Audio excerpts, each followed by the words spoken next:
In this week's Mastering the Mastermind, we're going to talk about actions. Actions are probably the most important concept in the Mastermind controllers, and actions are instructions you can add to buttons, presets, and other things so that a single button or preset or something else can do a whole bunch of different things. So a button isn't just limited to sending MIDI messages or moving up a bank or something like that. It can do, many things, many different things all at once. We're going to work in the Mastermind Editor today. Actions are basically the same on all the Masterminds, with one exception we'll get to. I'll open up this external switch number 1 here, and we'll work on that one. So we have our standard button edit page here, and what we'll do here is we're going to set the button type to instant access. Instant access is the primary button type that you're going to use with actions. You can do this with other buttons as well, and that's called IA mode, and that's discussed in an earlier video, but for simplicity we'll work with an IA button here. And the section where we're most interested in here is down at the bottom where it says IA actions. And on a button you can have 20 actions stacked on it at any time. And if you were to click New Action here, it puts our first action in the list. And this on the right side here is where you can edit it. And there are like 7 different action types. And we'll start with CC toggle here, and that's probably the one you would most use anyway. Most of these action types involve sending a particular kind of MIDI message, and CC toggle is certainly one of those. And so what that means, what a CC toggle action is what a CC toggle action does is that it sends that message to a device. So we've got a mini effect gizmo here. We have our list of 16 devices that can be edited in the Devices tab, and we'll just select this one for now. And in MIDI speak, a CC, or a continuous controller message, is a message that has a number, an on value, and an off value. And the number typically indicates what you're trying to control. On a loop switcher, it would probably be a loop that you want to turn on and off. On an effect, it could be the output volume level or the delay time or something like that. So the number selects the parameter, and then the on value and the off value are the values that are being sent when the off value is when the button is turned off, and the on value is when the button is turned on. A MIDI standard is to say that an off value of 0 means like turn this thing off, and a value of 127 means turn this thing on. So in this case, a mini effect gizmo is a loop switcher where you can turn on and off 5 different effects. And so if you were to send an off value of 0, that would mean turn that loop off, and sending an on value of 127 would mean turn that loop on. Now on a mini effect gizmo, CC number 7 doesn't do anything. So what we'll do, we could type a number here, but more useful is this select CC button here, and it pops up a little window, and it tells us CC 88 is loop 1, 89 is loop 2, etc. So if we want this button to control loop 3, we can just click this and hit OK, and it sets up our numbers for us. And so now on this button, when it's off, it's going to turn off the loop 3 on the mini effect gizmo. When we press the button to turn it on, it's going to turn on loop 3. These values don't have to be limited to these. For example, we could have 2 volume levels set on a pedal, and then have any number between 0 and 127, and basically switch between two different volume levels. And basically this, but for things like this where there's just just an on-off type thing, you would always use 0 and 127. You can switch these numbers, and it would work in the opposite way, where when the button is off, the loop on the mini effect gizmo is on. When the button is on, the loop on the mini effect gizmo is off. Another thing I should point out are these none buttons here, and what that sets the value to none which means don't send anything at all. So if we were to do something like this, when you press the button to turn it on and the button turns on and highlights, it would turn off the mini effect gizmo loop. When you turn the button off, it doesn't do anything at all. And things like that can be useful in certain cases. So let's move on to the next action type, and it's very similar. It's called CC Momentary, and this does the same exact thing in sending CC numbers with an on or an off value.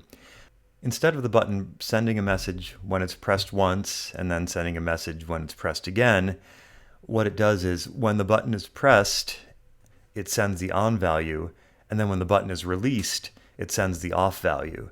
And so even though the button may be physically turning on and off every time you press the button, the CC Momentary action will do the same thing. It'll send on value followed by off value right away. You don't usually use this option, but there's some cases where it will be useful. Next type is PC, and that sends a program change to a device. There's a whole other way to send program changes in the Presets tab, and we spoke about that in a previous video. But here, if you want to have just a button that selects a certain preset on your effect or your device, you can do that here. And so we could have something that selects, preset number 3 or preset number 1 on the device and preset number 3 when the button is turned on. And so you can do some simple preset selection that way, just on an IA button. Moving down the list, we also have note actions, and this can be used to trigger, notes on a synthesizer, or some lighting equipment uses notes. Ableton Live is a big user of notes as well. But generally speaking, it's used to just simply trigger notes on a synth. The notes are referenced by number. You will have to get a MIDI note number chart to look up which number refers to which note. But for notes, you have a note number, and that can also be from 0 to 127. Velocity is a number that indicates on a keyboard how hard you're hitting the key or how loud the note should be. Note actions will send this velocity number when the button is turned on, and then it will send a velocity of 0 when it's turned off, which basically means that the note is being pressed with a certain velocity, and then velocity 0 means when the note is being released. So now we move to the system type, and this one has a bunch of subtypes, and this is the main category of actions that don't involve sending MIDI messages, and this has a whole bunch of other functions that can do different things on the controller. And so you open up subtype, there's a whole list here. We'll go through these. BPM sets the tempo for our devices. The Mastermind can send a MIDI clock tempo to the connected devices at a certain tempo rate. And so you can set a specific tempo for the button off and button on. Like any other one, we could go from 60 BPM to 120 BPM based on the setting of the button. And if we go over here, anytime you see this 3-dot or ellipsis button here, this gives you more options than just typing numbers. And so if you click this, you can go here and there's a whole bunch of different options. In short, basically off just means don't send any MIDI clock at all, just turn off the clock altogether. Preset means take the tempo from the current preset. Same means don't change the tempo at all. Song means take the tempo from the current song. And then there's buttons where you can add or subtract 1 BPM or 1/10 of a BPM every time you press the button. And we'll say we set this to same. And so what we've just done now is when we turn this button on, it sets the BPM to 120, but when we turn it off, it doesn't really do anything. It just keeps the same tempo. And so doing this and setting the button to momentary would just be sort of like having an instant button to just recall a BPM of 120. Next one is expression pedal, and we'll have a whole topic just on these, but basically it lets you load up different settings blocks for your expression pedal. So you can have one set of settings that has the expression pedal maybe control the modulation rate on a pedal, but then in a different preset you want the pedal to control perhaps volume rate on a pedal, or sorry, volume level on a pedal, and you can just have a button that switches between them. Next, IA mode is one of several actions that duplicates what a different button type is. There is a button type that simply is IA mode up here, but you can also use an action on an IA button to turn IA mode on and off. And so with something like this, when the button is off, IA mode is off. When the button is on, IA mode is on. Real simple. And the reason we have two ways to access IA mode is that you might want to have something that turns on IA mode but also does something else, like turns on IA mode and switches to a different button page, or turns IA mode on and sends a MIDI command. And because we can stack all these actions on an IA button, you can have completely different things happening with a single button press. Likewise, IA store is also an action that could be done as a button type, but it's pretty common, for example, to have a page where you turn on specific, say maybe effects, and then you want to have a button that you press it, it saves your settings the way you have them now to the current preset, and then jumps to another page. And so using an IA store button or using an IA store action is one way to do that.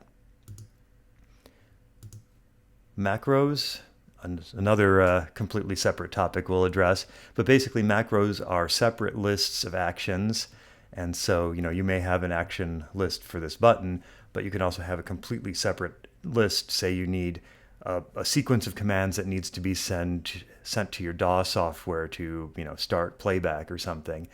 Instead of keeping that sequence in each button where you may need to have the same sequence in every button, you can create a macro that has that sequence, and then you can basically then just on all your buttons say, I just want to call macro 2, and then it'll go look up the list of actions in macro 2 and run those in sequence.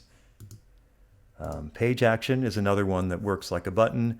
You can use this to call up a specific page number, or again, using the ellipsis button, you can move up one page, you can move down a page, or especially useful is this previous one, where basically if you, for example, have a page that allows you to control certain things on your effects, you could put a page previous button on that page, and it'll jump you back to the last page you were on, regardless of where you started. So you can, even if you have, say, page 1 can jump to page 5 and page 2 can jump to page 5, having a page previous button will jump you back to the page you were on, regardless of which one you came from originally. Next one, preset. Missed. There we go. Next one is preset, and that simply loads a specific preset. Now, I went on in great length in a previous video about how regular preset buttons don't recall a specific preset, but they recall a preset in the currently selected bank. Well, this is the other way to do it.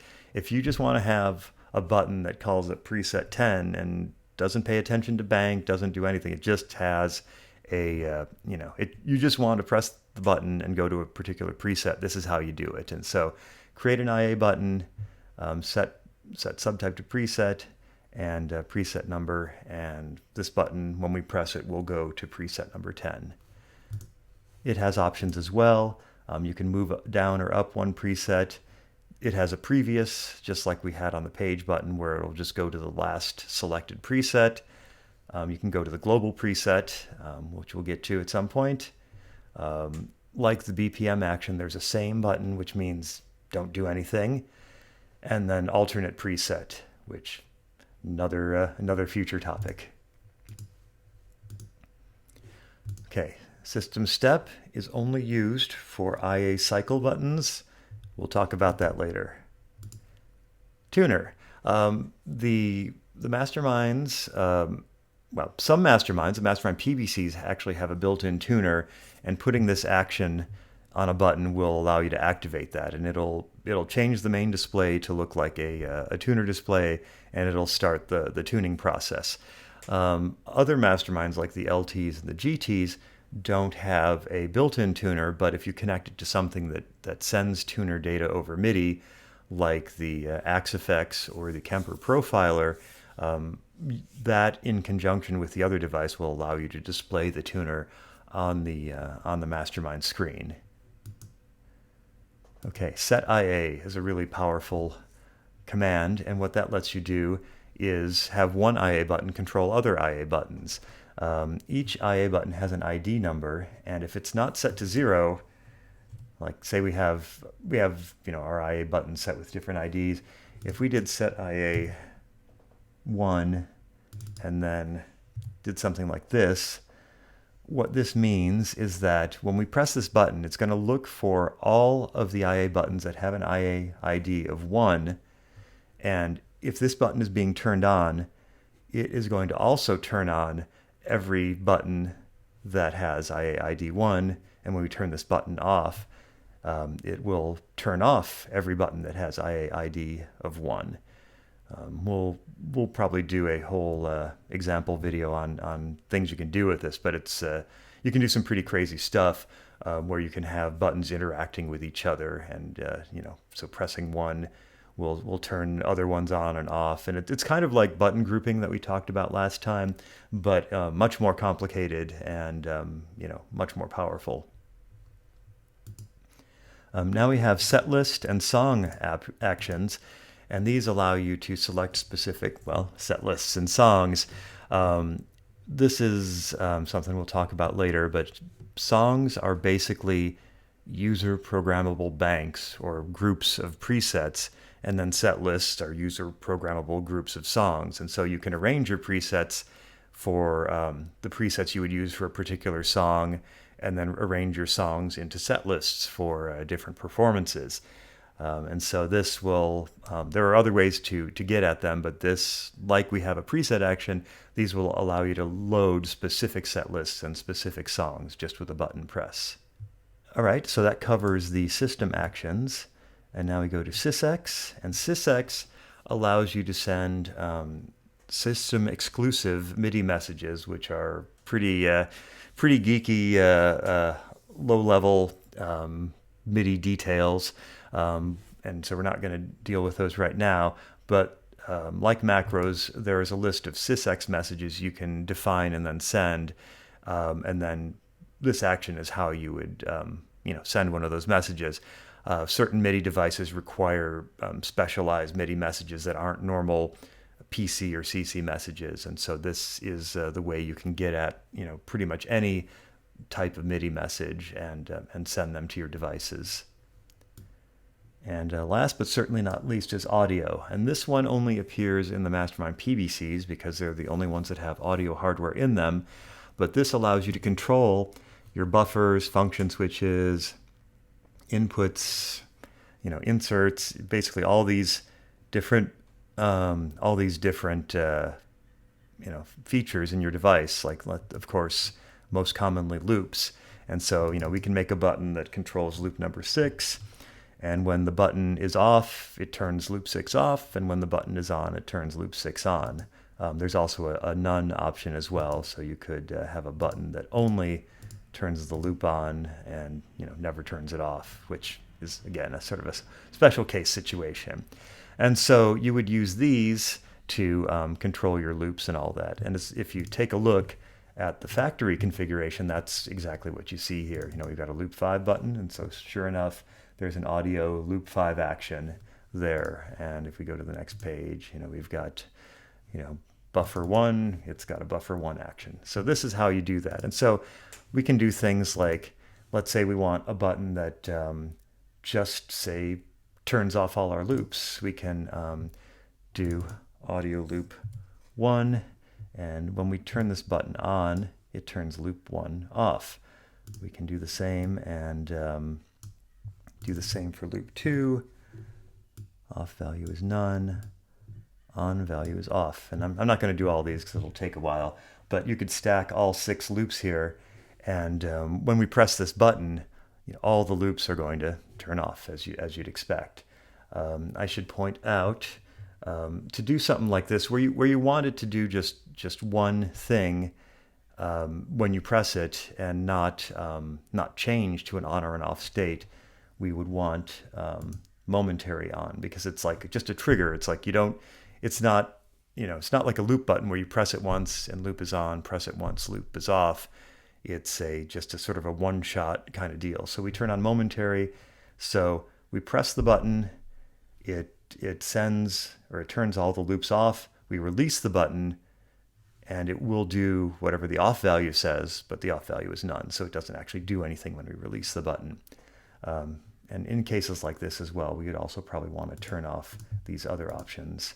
And so I should point this out. When you have other things like that, other ones that you want to set up like this would be buttons that have the preset action and buttons that have the page action, because again, those are things, you can't turn a preset on and off. You can only select it. You can select a page. You can't turn a page on and off.